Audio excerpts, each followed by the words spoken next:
Существует несколько типов практик, к которым можно свести все действия магов. Первый этап практик описывается как сатори.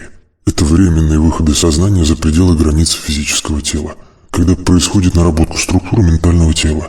Второй этап связан с состоянием самадхи.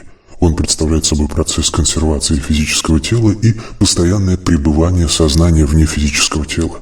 Третий этап – вознесение, переход ментального тела в магонию. Четвертый этап связан с работой в магонии. Пятый этап – с выходом монады за пределы Земли. Таким образом, весь известный нам исторический процесс связан с развитием сознания людей от касты 1 до уровня 4.2. Уровни от 4.2 до 4.3 уже выходят за пределы обычного социума. Маги с уровнем от 4.3 до 4.4 находятся вне физического плана. Существует достаточно большое количество эзотерических школ разных традиций, использующих самые разнообразные практики. Кроме того, существует некоторое количество магических орденов. Все это создает достаточно большую путаницу в представлении о магии. В сознании обывателя это таинственная область, в которой обитают колдуны и волшебники, большая часть которых шарлатаны, стремящиеся выманить обманом деньги у простых людей. Для элиты это враги или союзники, помощь которых можно получить за большие деньги или в обмен на какие-то услуги. В мифологии герой Иван Дурак выполняет поручения Бабы-Яги, колдуньи, или Кощея Бессмертного, жрец языческих богов, для получения артефакта или услуги. Причем просто расплатиться за магические услуги деньгами даже Иван-Царевич, вариант знатного героя, не может. Интересно, что литература, описывающая ученичество у колдуна или в магической школе, почти нет в фольклоре. Это, кроме всего прочего, связано с недоступностью для обывателей прошлых времен представления о магии как о дисциплине, которой можно обучиться. Главным элементом получения магических знаний профаны считали союз с дьяволом и продажу души. Вспомните цикл легенд о докторе Фаусте. Интересно, что в современных романах фэнтези, описывающих обучение в магических школах, нет никакого дьявола. Никто не продает и не покупает души. Однако есть маги хорошие и маги-негодяи, что и создает определенную интригу. Интересную картину магического мира создает Андрей Смирнов в своем цикле «Академия волшебства». Там и дьявола, и негодяев заменяют до крайности эгоистичные могущественные лорды магии, обладающие индивидуальным даром. Интересны также попытки Льва Гумилева описывать исторический процесс через взаимодействие эгрегоров. Это очень близко к восприятию магов. Как правило, в магии нет абсолютных негодяев, как и совершенно святых. Магов можно рассматривать как спортсменов, тренирующих не мышцы, а сознание. Понятно, что боксеры, бьющие друг друга на ринге, являются коллегами по цеху, как и актеры, разыгрывающие в пьесе противостояние добра и зла. Тем не менее, в мире магов существует некоторое противостояние. Это связано с борьбой за ресурсы и за обладание некоторыми артефактами. На первоначальных уровнях 3, 4, 1 происходит наиболее сильная конкуренция, связанная с дележкой рынка услуг. На уровнях 4.1, 4.1.7 она обостряется из-за наличия некоторого могущества. Уже на уровне 4.2 конкуренция заменяется правилами и договоренностями.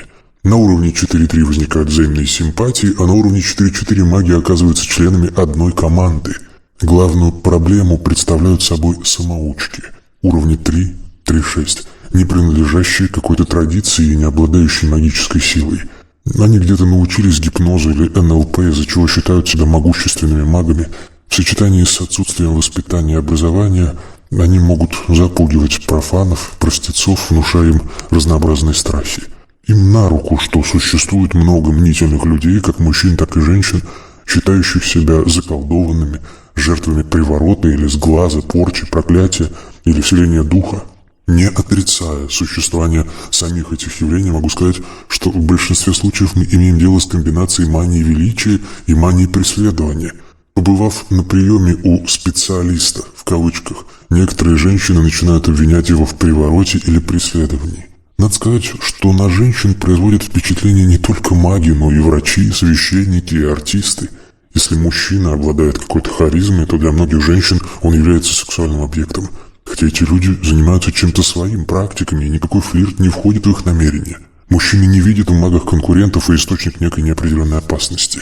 Известно, что страх является реакцией на неопределенную опасность, в то время как стресс является реакцией на опасность понятную и определенную.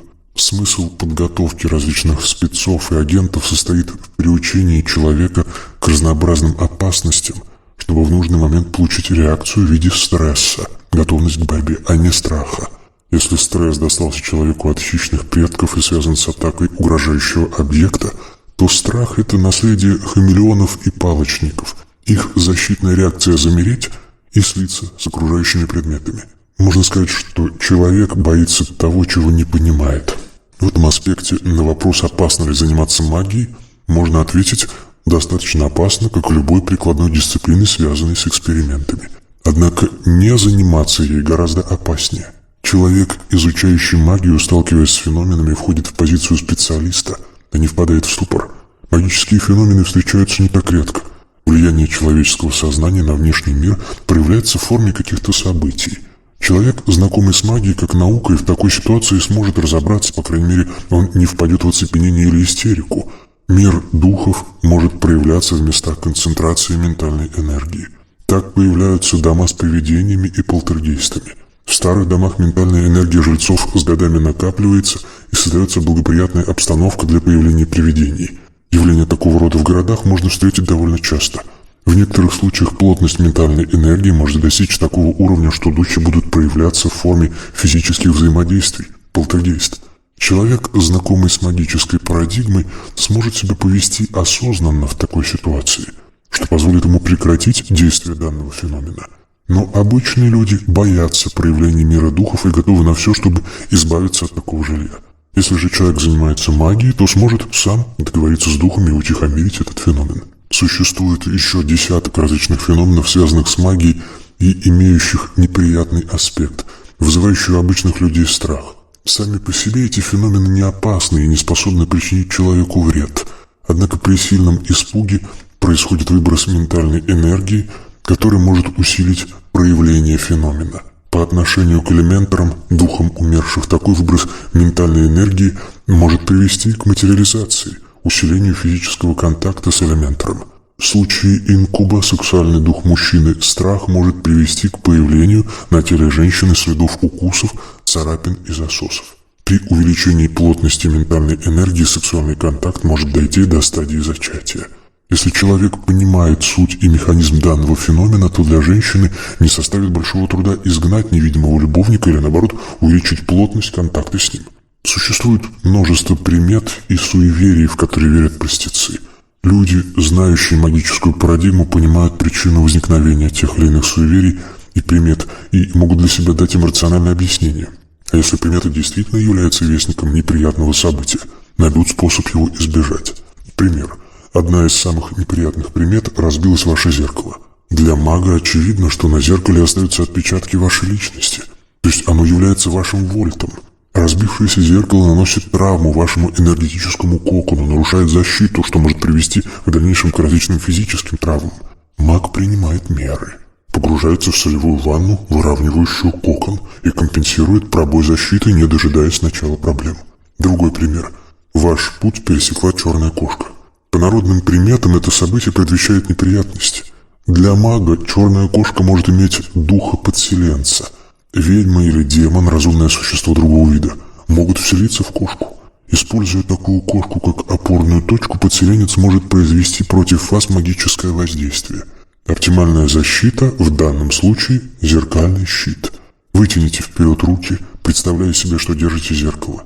Если вы религиозный и посещаете церковь, можете перекреститься, призывая защиту христианского эгрегора, и представьте себе икону архангела Михаила, победителя сатаны. Вероятность того, что именно данная черная кошка имеет подселенца, невелика. Еще меньше вероятность, что именно вы интересуете данного подселенца. Однако здесь проще сразу же защититься, чем потом снимать с себя последствия порчи. Еще один пример. Стуки и треск в квартире. По народным приметам это значит, что в доме завелось привидение. Для мага речь идет, скорее всего, о проседании конструкции дома. Шумы связаны с образованием трещин в конструкции. Возможные действия – смена жилья. На некоторое время может помочь заклинание стихии земля, укрепляющее конструкцию дома. Однако надолго оно не поможет. Важный момент – освещение квартиры священником и камлание шамана для изгнания духов тоже не поможет. Прекращение шумов может быть связано с тем, что проседание дома прекратилось из-за опускания на скальное основание. Заклинание стихии земли или стихии вода может на некоторое время, достаточно для продажи квартиры, укрепить почву. Есть известная примета. Если человек по какой-то причине, выйдя из дома, вынужден вернуться обратно, например, за забытой вещью, он должен посмотреться в зеркало. Можно предположить, что домой вернулся не он, и теперь ему надо себя опознать. Для магов речь идет о выходе не из дома, а из тела, возможно, во время сна. Пока монада хозяина отсутствовала, тело мог занять какой-то дух, что, естественно, отразится на внешности. То есть в зеркало следует смотреться не при возвращении, а после просыпания. Действие мага. Если известно, что человек во сне покидает тело, что часто бывает у медиумов, то на него надевают специальный запирающий талисман, не дающий другому сознанию занять опустевшее тело.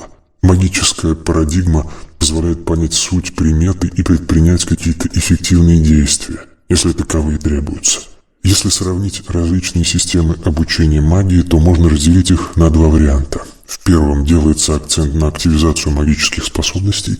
Это хорошо для тех учеников, которые спешат научиться чему-то эффективному. Минусом этой системы обучения, которая сводится к экстремальным тренировкам типа хождения по битому стеклу или по горячим углям, а также по крышам небоскребов, свесившись над краем, является высокий риск получить травму, заболеть или сойти с ума.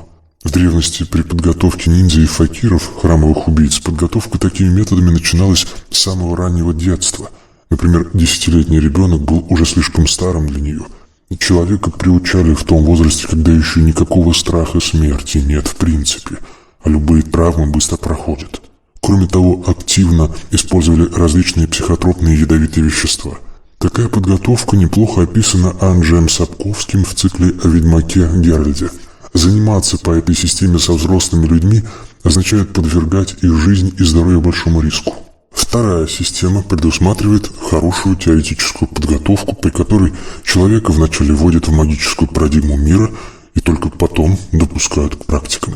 Существует разделение практик на телесно-ориентированные и медитативные. Для людей уровня 3-3-6 использование медитативных практик неэффективно. К телесно-ориентированным практикам можно отнести цигун, йогу и различные школы боевых искусств, а также некоторые виды танцев. Изучение этих систем позволяет человеку быстро продвинуться к уровню 3-7, начиная с которого можно использовать медитативные практики. Медитативные практики доступны, начиная с уровня 3-7. Собственно, сами практики связаны с выходами из тела. При выходе из тела у человека с несформированным ментальным телом до уровня 3-7 происходит рассеяние энергии, уменьшение тонуса сознания, депрессия.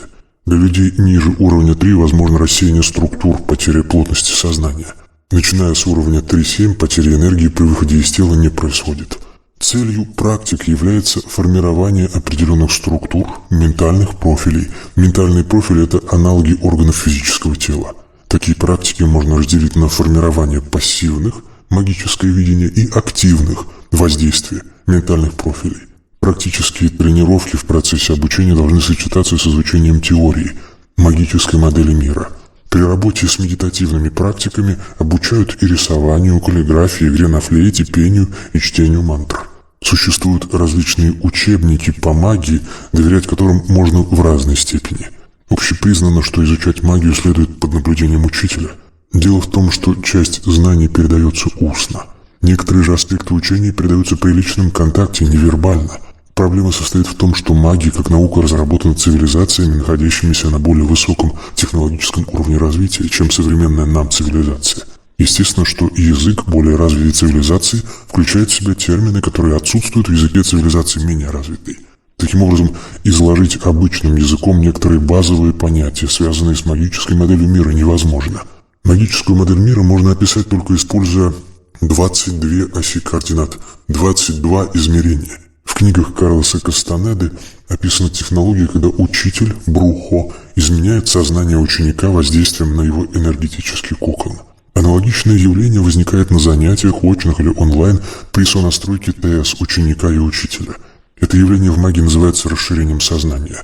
На уровне 4.1 экстрасенсы. Маг воспринимает мир в четырехмерном варианте.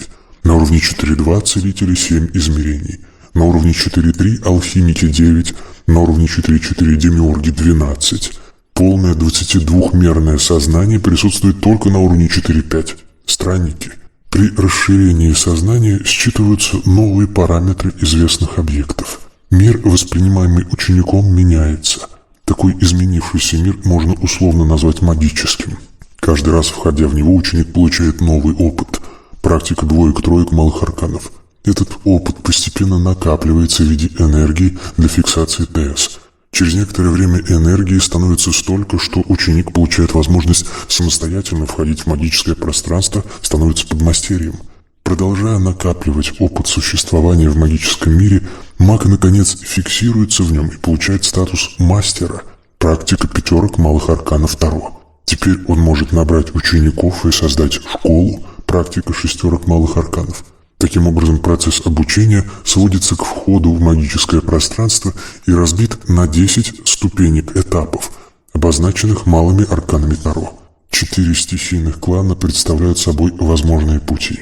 При переходе с уровня 3.7 на уровень 4.1 ученик должен выбрать стихию. В классическом Таро это огонь, мечи, земля, динарии, вода, чаши, воздух, жезлы. Есть также разновидности карт Таро, например, черное Таро, в котором вода заменена смертью. Другим вариантом является Таро друидов и Таро шаманов, в которых огонь заменен стихией жизнь. При движении с уровня 4.1 на уровень 4.2 маг должен выбрать одну из 3 специализаций – гильдию. Можно сказать, что у боевых магов главная стихия – огонь, у целителей – жизнь, у волшебников – земля. При переходе с уровня 4.2 на уровень 4.2.6 маг выбирает малую гильдию, по 4 для каждой великой гильдии. Далее с уровня 4.2.7 до уровня 4.3.2 маг работает в рамках какого-то ордена, по 4 ордена для каждой малой гильдии. Таким образом, в своем развитии каждый маг идет по вполне понятному пути, все ступени которого заранее известны. Если в обычной жизни человек предоставлен сам себе, то, встав на путь развития магии, человек попадает в систему, в которой свобода выбора уменьшается по мере продвижения. Такое же уменьшение свободы в обмен на власть и могущество происходит по мере продвижения человека в социуме. Поднимаясь по социальной лестнице, человек получает больше денег и власти в обмен на ограничение свободы поступков. В магии существует принцип маятника.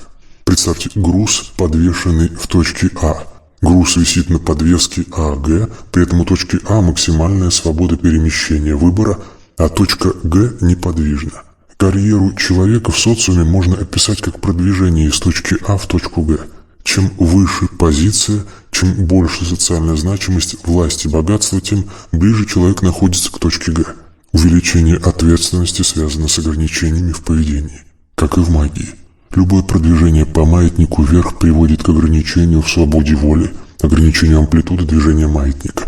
Дисциплина и воля увеличиваются при движении вверх за счет большого числа ограничений. Здесь мы говорим об ограничении в пище, поведении, мышлении.